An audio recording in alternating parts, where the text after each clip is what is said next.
वज़ीर ट्रांसपोर्ट मास transit BRT red line के मसाइल हल करने की ठान ली। शर्जील इनाम मेमन ने BRT रेड लाइन की निगरानी के लिए कमेटी तश्कील दे दी जो रोजाना की बुनियाद पर BRT का जायजा लेगी। शर्जील इनाम मेमन की सदारत में होने वाले इजलास में BRT रेड लाइन मनसूबे की पेशरफ्त और मसाइल पर गौर किया गया।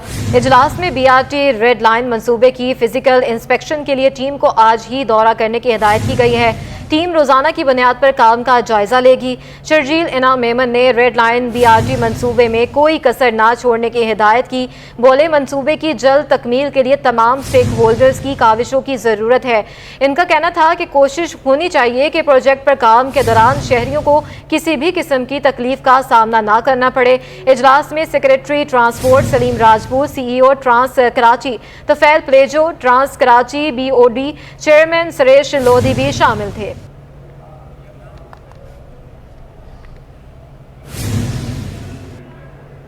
मेयर कराची ने II चंद्रीगढ़ रोड और MA जिन्ना रोड के दरमियान वाक़े मेरी वेदर टावर से मुंसलिक बरतानवी दौर का 146 साला कदीम बरसाती नाला दरियाफ्त कर लिया।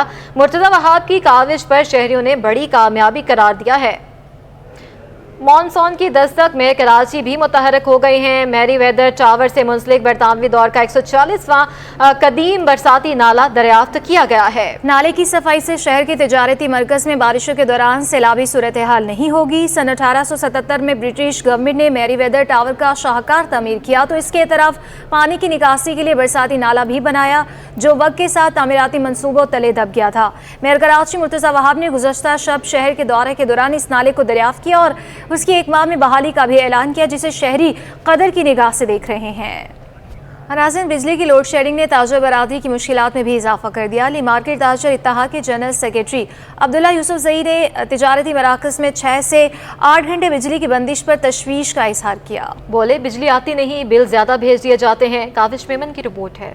के इलेक्ट्रिक की नाअहली या नाकामी, बिजली के बदतरीन बहरान ने तिजारती मराकज़ को भी लपेट में ले लिया। ली मार्केट ताजिर इत्तेहाद के जनरल सेक्रेटरी अब्दुल्ला यूसुफजई ने कहा कि कारोबार के 10 घंटों में 6 घंटे बिजली गायब रहती है। बिजली की बंदिश से कारोबारी सरगर्मियां मुतासिर हो रही हैं। 2-2 घंटे के हिसाब से 3 दफ़ा लाइट जाती है तो कुल ड्यूटी हमारी है 10 घंटे।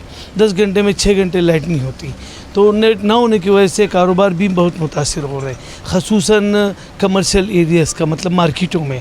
इससे ये होता है कि कारोबारी बहुत नुकसान भी होता है माशी हिसाब से जो है ना, मतलब माशी हिसाब से भी जो हमारे लिए मतलब ये एक तो कारोबार नहीं है, दूसरी ऊपर से लाइट ना हो तो हम बड़ी मुश्किलात में हैं। अब्दुल्ला यूसुफजई बोले भारी भरकम बिल आते हैं जो गरीब की जेब पर भारी पड़ते हैं। के इलेक्ट्रिक लोड शेडिंग का दौरानिया कम करे। के इलेक्ट्रिक वालों से हमने बार बार अपील की कि बराए मेहरबानी लोड शेडिंग का दौरानिया कम करें।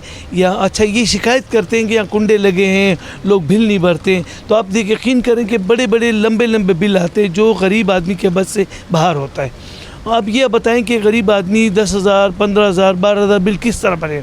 घर का किराया 5,000, 10,000 है और उसके ऊपर इतना बड़ा बिल आते तो बिल भरना बहुत मुश्किल होता है। ताजिर बिरादरी ने हुकूमत और वजारत तवानाई से मुतालबा किया है कि बिजली की तवील दौरानिया लोड शेडिंग से निजात के लिए फिलफौर इक़दामात उठाए जाएँ। कैमरामैन उस्मान के साथ Kaavish Memon, city 21। Chief secretary ने ककरी ग्राउंड की सिक्योरिटी रेंजर्स के सपुर्द कर दी है। नोटिफिकेशन जारी कर दिया गया है। मज़ीद तफसीलात जानेंगे हमारे नुमाइंदे जुनेद जावेद से।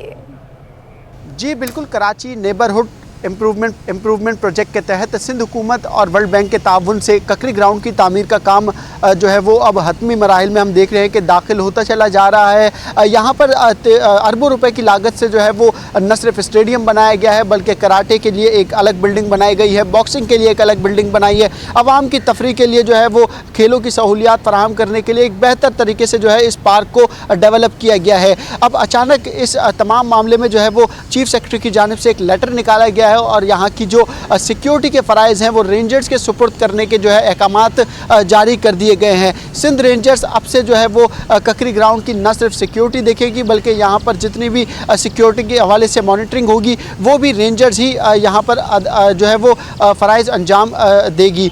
यहाँ पर हमने जब माजी में देखा कि ग्राउंड जो है वो बहुत ज़्यादा उजड़ा पड़ा हुआ था जिस पर वर्ल्ड बैंक के ताउन से सिंध हुकूमत की जानिब से जो है वो काम करवाया गया है। ताहम अब जो है हतमी तौर पर सिक्योरिटी के हवाले से भी इसका बड़ा फैसला किया गया है कि सिंध रेंजर्स जो है यहाँ की सिक्योरिटी देखेगी। अभी तक तक यहाँ की ककरी ग्राउंड की जो तरक्याती काम थे उनका काम मुकम्मल नहीं हो पाया। तकरीबन ताहम 80% से ज़ायद काम जो है यहाँ पर मुकम्मल हो चुका है। जैसे ही ये 20% काम मुकम्मल हो जाएगा तो इस ककरी ग्राउंड को जो है वो लियारी टाउन के इंतज़ामिया के हवाले किया जाएगा और लियारी टाउन की इंतज़ामिया इस तमाम तर सूरत हाल का ना सिर्फ जायज़ा लेगी बल्कि यहाँ पर किसी भी किस्म का कोई काम करवाना होगा, अगर घास का कोई काम हो या फिर किसी बिल्डिंग के अंदर मेंटेनेंस का कोई काम हो तो वो लियारी टाउन की इंतज़ामिया कराएगी। ताहम यहाँ की जो सिक्योरिटी के फराइज रेंजर्स देखें। अपडेट करने के लिए कुछ बात करेंगे मौसम की। कराची में बादलों का राज, कहीं कहीं हल्की बारिश का इम्कान, मतला जुज़वी तौर पर अबर आलूद रहने का इम्कान है। शहर का मौजूदा दर्जा हरारत 33 डिग्री सेंटीग्रेड रिकॉर्ड हुआ है और नमी का तनासुब 7% है। डीजी मेट सरदार सरफराज का कहना है कि मानसून का पहला स्पेल 8 जुलाई से मुतवक्के है। जी देखिए, कराची में इम्कान 8 जुलाई से होगा, 8, 9 और 10 2 दिन या 3 दिन इम्कान है। फिलहाल तो कराची में वही पार्टली क्लाउडी मौसम जैसे चल रहा है और हल्की फुल्की बूंदाबांदी, उसमें खासकर रात में सुबह में ज़्यादा चांसेस होते हैं बूंदाबांदी के, दिन के औकात में भी हो सकती है किसी वक्त। तो जो सही का स्पेल है मानसून का वो 8 जुलाई से एक्सपेक्टेड है। देखिए खतरे की तो खैर कोई बात नहीं है, कराची में इतना कोई बहुत हैवी स्पेल नहीं है जितना कि पंजाब की तरफ चल रहा है। सिंध पूरे में स्कैटर्ड रेनफॉल है और किसी आइसोलेटेड जगह पे कुछ हैवी फॉल हो सकते हैं, खासकर थरपारकर, बदीन और उमरकोट और ठट्ठा डिस्ट्रिक्ट हो गया या मीरपुर खास डिस्ट्रिक्ट, इन एरियाज में कहीं और उस तरफ जो फिर जैकोबाद और लाड़काना डिस्ट्रिक्ट है या दादू, वहाँ कुछ एरियाज में ऐसे हो सकते हैं कोई आइसोलेटेड हैवी फॉल्स हो। अदरवाइज कोई इतना बहुत वो नहीं है, हैवी स्पेल नहीं है सिंध के लिए, मॉडरेट सा स्पेल है। जाहिर है जी, जब क्लाउड्स मतलब दिन भर छाए रहे और फिर बारिश का स्पेल भी हो तो फिर 4 से 5 डिग्री टेम्परेचर नीचे आ जाएगा बेशतर जगहों पर। अभी जो गर्मी की एक तरह से लहर चल रही है सिंध के बेशतर इलाकों में, ज़्यादा है टेम्परेचर 40 और 40-45 के दरमियान चल रहे होते हैं, तो इसमें 4-5 दर्जे की कमी आ जाएगी बारिशों के दौरान। वही जो 8, 9, 10 ये 3 दिन होंगे उसके दौरान। बुलेटिन में आगे बढ़ते हुए आपको बताएं कि गोश्त के बाद अब सब्जी भी आवाम की कुव्वत खरीद से बाहर होती जा रही है। सब्जी फरोशों ने कमिश्नर कराची के अहकामात को हवा में उड़ा दिया। सब्जी फरोश कहते हैं जब मंडी से माल महंगा आता है तो हम कैसे सस्ते दामों फरोख्त करें। मज़ीद जानते हैं राबेल अशरफ से। जी राबेल। जी बिल्कुल, शहर कायद में सब्जियों की कीमतें भी आसमान से बातें कर रही हैं। लोगों के लिए गोश्त के साथ साथ अब सब्ज़ी खाना भी मुश्किल हो गया है। कमिश्नर कराची ने जो रेट लिस्ट जारी की है उसमें सब्ज़ी फरोश जो है कितना अमल कर रहे हैं। हमारे साथ एक सब्ज़ी फरोश मौजूद है, इन्हीं से जान लेते हैं। भाई मुझे बताएं, जो कमिश्नर कराची ने रेट लिस्ट जारी करी है तो उस पर आप लोग किस तरह अमल कर रहे हैं? जैसे अगर आलू की कीमत कमिश्नर कराची ने 71 रुपये रखे तो आप लोग कितने में फ़रोख्त कर रहे हैं? जी वो कमिश्नर कराची का जो रेट है ना और मंडी का रेट, इसमें आसमान और ज़मीन का फ़र्क है। वहाँ से महंगा आ रहा है, वो रेट नहीं है जो इधर कमिश्नर कराची ने दिया हुआ है। वहाँ से रेट ज़्यादा आ रहा है तो फिर वहाँ से महंगा आवे ना तो यहाँ महंगा बेचना पड़ता है। फिर ये बताइएगा कि मंडी में जो है वो रेट्स क्यों इजाफा हो रहा है, क्या वजूहात है? वो आड़ती बड़े आड़ती बैठा हुआ है ना, उन लोगों की वजह से वो माल महंगा देते हैं ना। जब वहाँ से माल महंगा आवे तो यहाँ महंगा बेचना पड़ता है। अच्छा भाई ये बताइएगा कि अभी सबसे जो हम देख रहे हैं कि लहसुन, अदरक और लीमू की जो कीमतें बदस्तूर आसमान पर है, तो क्या क्या कीमतें हैं आपके पास? यहाँ पे अदरक का जो रेट चल रहा है 200 रुपये पाव चल रहा है। ठीक है। और इसका ये नींबू जो है ना वो 60 रुपये पाव बिक रहा है। 60 रुपये पाव, 200 रुपये किलो आ रहे हैं।